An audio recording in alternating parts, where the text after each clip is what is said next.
अस्सलामु अलैकुम वरहमतुल्लाहि वबरकातुहू नहमदु व नुसल्ली अला रसूलिल करीम अम्मा बाद फ़अऊज़ु बिल्लाहि मिनश शैतानिर रजीम बिस्मिल्लाहिर रहमानिर रहीम। उम्मीद है तमाम आबाब वीवर्स हमारे सब खैरियत से होंगे, ठीक होंगे। अल्लाह खैर से रखे, ठीक रखे, आफियत से रखे, आमीन थुम्मा आमीन। बहुत सारे अहबाब ने और दीगर ख़वातीन ने भी इस बात का इजहार फरमाया कि उनका पेट लटका हुआ है। इस थैले नुमा आटे के थैले नुमा पेट को गायब कर दिया जाए। तो इस मौजू पे जहाँ बहुत सारे कुतुब में आपने नुस्खे पढ़े होंगे और दीगर चैनल्स पे सोशल मीडिया पे देखे होंगे, तो वो सारे अपनी जगह ठीक हो सकते हैं।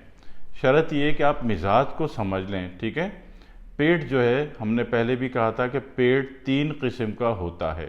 3 किस्मों का पेट होता है। एक पेट तो ये होता है कि वो ऊपर से उभरा हुआ होता है, ठीक है। यह उज़लाती पेट होता है, ठीक है ना, मस्कुलर एक्टिवेशन होती है इसमें। एक होता है कि पेट साइडों से निकला हुआ होता है, ठीक है, ये गुद्दी पेट होता है, ग्लैंड सिस्टम एक्टिवेशन पर होता है। और एक होता है पेट लटका हुआ होता है, ठीक है।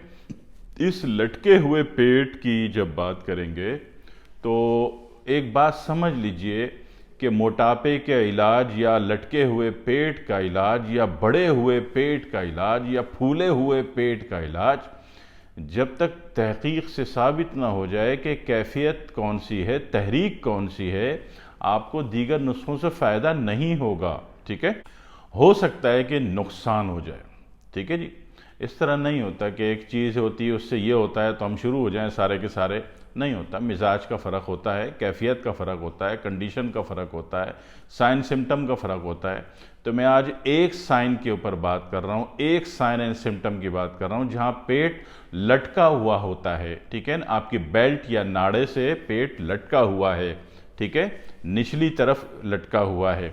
तो इस पेट की मैं बात कर रहा हूँ, ये आसाबी पेट है, ठीक है।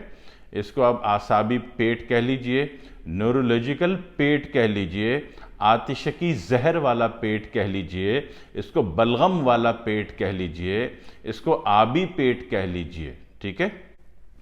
अब इनमें से जो टर्मिनोलॉजी आपके घर में बोली जाती है उसमें से देखें कि इनमें से कोई एक पॉइंट इस बात पर फिट है आपके लटके हुए पेट में, तो फिर आप ये नुस्खा अमल कर लीजिएगा जो मैं आपसे अर्ज कर रहा हूँ, ठीक है।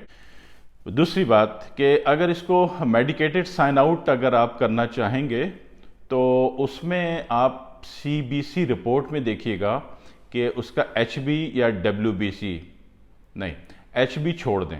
HB सिर्फ इंडोनेशिया मलेशिया वालों का बढ़ा हुआ होता है, लेकिन कमाल ये है कि उनका पेट लटका हुआ नहीं होता, ठीक है, क्योंकि वो मेहनत मुशक्क़त बहुत करते हैं इंडोनेशिया मलेशिया वाले, और शिकार बहुत करते हैं, और खेत और दीगर सारे काम ज़राअत के औरत मर्द सारे करते हैं, और वहाँ HB बढ़ा हुआ होता है।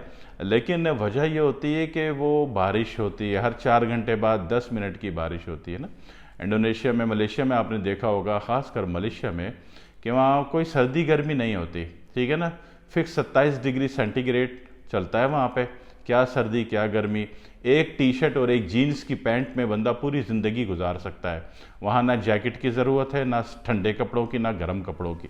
लेकिन चूंकि हर 4 घंटे बाद जो 15 मिनट की बारिश की फुहार होती है, तो इससे अक्सर इन लोगों का जो है HB बढ़ा हुआ होता है। तो बहरहाल हमारा नहीं होता, हमारे यहाँ कोई 1000 में से कोई एक केस होता है जिसका HB लेवल बढ़ा हुआ हो, और वरना तो नॉर्मली HB लेवल गिरा ही हुआ होता है पाकिस्तानियों का। इंडिया, पाकिस्तान, बांग्लादेश, इन 3 मुल्कों के लोगों का HB गिरा हुआ होता है, हेमोग्लोबिन कह लीजिए अपनी ज़बान में, ठीक है, और इनका बढ़ावा नहीं होता, ठीक है। और दूसरी बात यह कि WBC बढ़ावा हो सकता है, ठीक है। WBC HB क्या था, खून का पानी था, ठीक है, और WBC क्या है, खून का दूध कह लीजिए, खून का बलगम कह लीजिए, ठीक है ना, सफ़ेद झाग कह लीजिए, जो कि खून में किसी दर्जे ज़रूरी भी है, ठीक है, वरना खून में गर्मी पैदा हो जाएगी। तो हो सकता है कि इन लटके हुए पेट वालों का WBC बढ़ा हुआ हो, ठीक है। और अगर प्लेटलेट्स भी बढ़ा हुआ होगा तो फिर इनके हाथ पांव भी जाम होंगे, जोड़ मुड़े हुए होंगे, जोड़ में दर्द होगा, जोड़ जाम होंगे, ठीक है। तो WBC अगर बढ़ा हुआ हुआ तो, ठीक है। RBC बढ़ा हुआ नहीं होगा, ठीक है, जिनका पेट लटका हुआ है, चूंकि वो असाबी होते हैं और उनका मस्कुलर यूनिट एक्टिव नहीं होता, लिहाजा हो सकता है कि आरबीसी कम हो लेकिन बढ़ा हुआ नहीं होगा, ठीक है।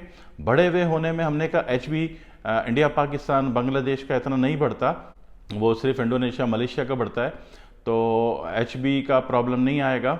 डब्ल्यूबीसी और प्लेटलेट्स, दो चीज़ आपको देखनी पड़ेगी बनज़र गौर करके, ठीक है ना। कोई भी दुनिया का मर्ज़ हो, कोई भी जनाब वाली आप साइन एंड सिम्टम को डील कर रहे हो तो सीबीसी रिपोर्ट ज़रूर देख लीजिएगा। मुश्किल में तो मैं नहीं डालता, ठीक है ना। जो आसान तरीन चीज़ है, आसान तरीन, सबसे बेसिक, सबसे बुनियादी कायदा, मैं उसकी बुनियाद पे बात कर रहा हूँ कि सीबीसी रिपोर्ट करा सकते हैं, ठीक है, ताकि आपको पता चल जाए कि आपकी तहरीक कौन सी है, बढ़ी हुई है, ठीक है ना। आपकी बॉडी में पानी बढ़ा हुआ है या बलगम बढ़ा हुआ है, ठीक है, या प्लेटलेट्स का गाढ़ापन बढ़ रहा है, ठीक है।